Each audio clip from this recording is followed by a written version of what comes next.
Hi అండి, welcome to Swapna's world. మరి ఈరోజు వీడియోలో అరటికాయ వేపుడు అండి చాలా డిఫరెంట్గా టేస్టీగా ఉండేలాగా ఎలా చేసుకోవాలో చేసి చూపించబోతున్నాను అనమాట. మరి ఈ అరటికాయ వేపుడు రసంలోకైనా పప్పుచారులోకైనా ఎందులోకైనా కూడా సైడ్ డిష్గా చాలా టేస్టీగా ఉంటుందండి. ఇంకా అస్సలు ఆలస్యం లేకుండా వీడియోలోకి వెళ్ళిపోదాం, వచ్చేయండి. ఈ అరటికాయ ఫ్రై కోసం నేను 2 పచ్చి అరటికాయల్ని తీసుకున్నానండి. ఈ అరటికాయల్ని ఇలా కార్నర్స్ లో కట్ చేసి నేను చూపిస్తున్న విధంగా ఇలా నిలువుగా కత్తితో ఘాట్లు పెట్టేసుకోవాలన్నమాట.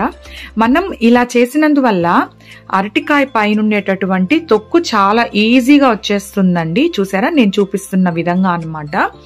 మనం పీలర్తో తీసినా కూడా ఇంత నీట్గా ఇంత క్లారిటీగా రాదండి అరటికాయ పైన తొక్కు. అందువల్ల ఇలా ఈసారి ట్రై చేసి చూడండి, చాలా నీట్గా వచ్చేస్తుంది అనమాట తొక్కంతా కూడా. ఇలా 2 అరటికాయలకి తొక్కంతా కూడా తీసేసి ఇప్పుడు ఈ అరటికాయల్ని మరీ బిగ్ సైజ్ కాకుండా అలాగని స్మాల్ సైజ్ కాకుండా మీడియం సైజ్ పీసెస్ కింద కట్ చేసుకోవాలి. అరటికాయని మరీ స్మాల్ సైజ్ పీసెస్ కింద కట్ చేస్తే ఫ్రై చేసేప్పుడు బాగా స్మాష్ అయిపోతాయండి. అందువల్ల ఇలాగా మీడియం సైజ్ కింద కట్ చేసి వీటిని ఉప్పు వాటర్ లో వేసి పెట్టేయాలండి. ఎందుకంటే అరటికాయ కలర్ మారిపోతుంది అనమాట. అందువల్ల కట్ చేసిన అరటికాయ ముక్కల్ని ఉప్పు వాటర్ లో వేసి ఇలా పక్కన పెట్టేద్దాం. ఇప్పుడు కారం కోసం ఒక మిక్సీ జార్ లో ఒక 3 ఎండుమిర్చి, 2 స్పూన్ల నువ్వులు, 1 స్పూన్ కొబ్బరి పొడి అండి. కొబ్బరి పొడి కావాలంటే వేయండి, లేకుంటే స్కిప్ చేసేయండి. వీటిని మెత్తటి పౌడర్ లాగా మిక్సీ వేసి పెట్టేసుకోవాలండి. చూసారా, ఇలా అన్నమాట. మరీ మెత్తగా రాదు, ఇలా కొంచెం కచ్చాపచ్చాగా చేసి పక్కన పెట్టుకుందాం.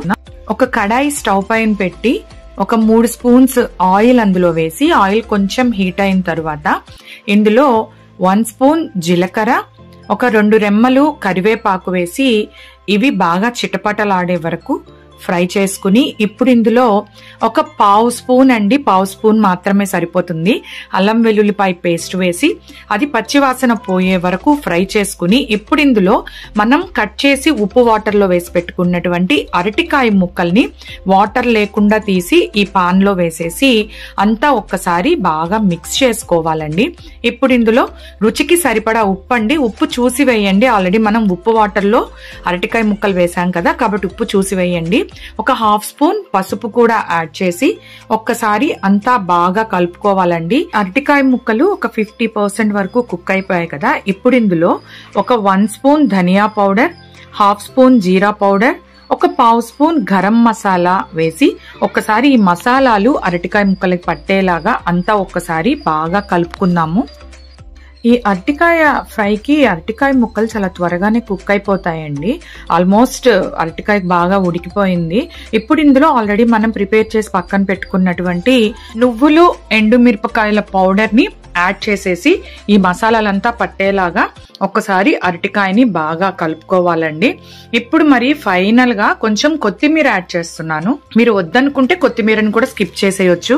ఈ అరటికాయ మాత్రం చాలా అంటే చాలా క్విక్ గానే కుక్ అయిపోతుందండి. చూసారా, రెడీ అయిపోయింది. సర్వింగ్ బౌల్లోకి సర్వ్ చేసేద్దాము. ఈ అరటికాయ వేపుడు రసంలోకైనా పప్పులోకైనా పచ్చడిలోకైనా ఎందులోకైనా కూడా సైడ్ డిష్ గా సూపర్ కాంబినేషన్ అండి. మీరు ఎప్పుడు చేసే విధంగా కాకుండా ఇప్పుడు నేను చూపించిన విధంగా ఒక్కసారి ఈ అరటికాయ వేపుడుని చేసి చూడండి. ఖచ్చితంగా మీ అందరికి కూడా బాగా నచ్చుతుంది అనమాట. చూసారు అసలు ఎంత సాఫ్ట్ గా ఉందో, టేస్ట్ కూడా అంత బాగుంటుందండి. మరి ఈ వీడియో మీ అందరికీ నచ్చినట్లయితే వీడియోని లైక్ చేయండి, షేర్ చేయండి అండ్ సబ్స్క్రైబ్ చేయండి. Thank you.